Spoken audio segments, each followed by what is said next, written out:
In a quiet little village, nestled between tall, green hills, there lived a young girl named Elara. Her golden brown hair was always tied in a loose braid, and she wore a simple blue dress with a white ribbon. Elara's greatest joy was exploring the deep, ancient woods behind her grandmother's cozy cottage. She knew every path, every old oak, and every babbling brook. Or so she thought. One sunny afternoon, a soft, humming breeze whispered a melody that Elara had never heard before. Intrigued, she followed the sound, venturing deeper into the forest than ever before. The path grew fainter, the trees grew denser, until she stumbled upon something truly extraordinary, a tall stone wall, almost completely swallowed by thick green vines. Hidden beneath the ivy leaves was a small, weathered wooden gate. Her heart thumped with excitement. Where could it possibly lead? With a gentle push, the gate creaked open, and Elara stepped inside. The sight that greeted her stole her breath away. It was a secret garden, alive with a magic she had only ever dreamed of. Flowers of every imaginable color bloomed in a riot of hues, each petal glowing with a faint star-like luminescence. Crystal-clear streams meandered through the grass, their water sparkling like liquid diamonds. Butterflies with wings of pure silver fluttered through the air, leaving trails of glittering dust in their wake. It was a place untouched by time, a sanctuary of pure wonder. And there, in the very heart of this magical garden, stood the most breathtaking sight of all.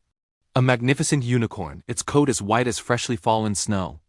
Its mane and tail shimmered with all the colors of the rainbow, and a single spiraling horn of pure gold rose from its forehead. The unicorn, whose name was Lyria, turned to look at Elara. Her eyes were deep and gentle, sparkling like morning dew on a spider's web. There was no fear in them, only a calm and ancient wisdom. Slowly, cautiously, Elara reached out her hand, her fingers trembling just a little. She expected the magical creature to shy away, to vanish like a dream. But to her astonishment, Lyria stood perfectly still, allowing Elara to gently touch her soft, silky mane. A wave of warmth and peace washed over Elara at the contact. Then, in a gesture of profound trust, the unicorn knelt down, gracefully lowering her head as if inviting the young girl to ride. Elara's heart soared. Without a second thought, she climbed onto Lyria's strong, warm back. The moment she was settled, they were off. They galloped through the glowing garden, moving with a speed and grace that felt less like running and more like flying. The wind whipped through Elara's hair, carrying the scent of 1,000 magical blossoms. For the first time in her life, Elara felt truly, utterly free. Lyria was not just a ride. She was a guide. She showed Elara all the hidden wonders of the secret garden. They visited a weeping willow tree whose leaves sang a beautiful, haunting melody whenever the wind blew through its branches. They stopped by a tranquil pond whose surface reflected a sky full of stars, even in the bright light of day. They climbed a gentle hill where the ancient stones whispered secrets of the world's creation to anyone who would listen. Every moment was filled with a magic more real and more wonderful than anything Elara could have imagined. But all magical afternoons must come to an end. As the sun began to dip below the horizon, painting the sky in shades of orange and purple, Lyria slowed to a stop beside the small wooden gate. A pang of sadness hit Elara. She knew it was time to go back to her own world. The unicorn seemed to understand, bowing her head in a silent farewell. A single perfect tear of liquid silver fell from Lyria's eye onto the grass below.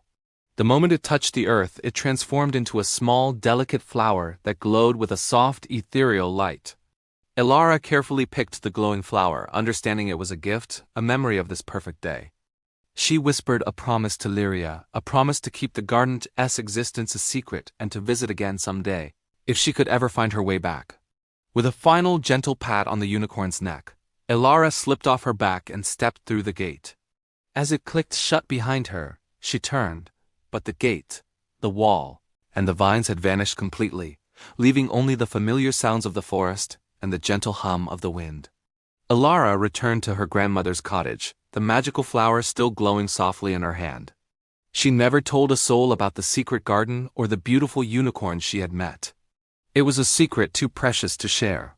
And some folks in the village say that, even today, if you wander deep enough into the woods and are very, very lucky, you might just find a single small flower glowing by itself on the forest floor. And if you do, it means the secret garden is still there, hidden from the world. And Lyria, the last unicorn, is still waiting. Thank you so much for joining me on this magical journey. If you enjoyed this story and want to hear more tales like this, please show your support by liking this video. And be sure to subscribe and turn on notifications so you don't miss our next adventure. Now I have a question for all of you. If you were the one who found the secret garden, would you keep it secret just like Alara did? Or would you be tempted to tell the world about its magic? Let me know your thoughts in the comments below.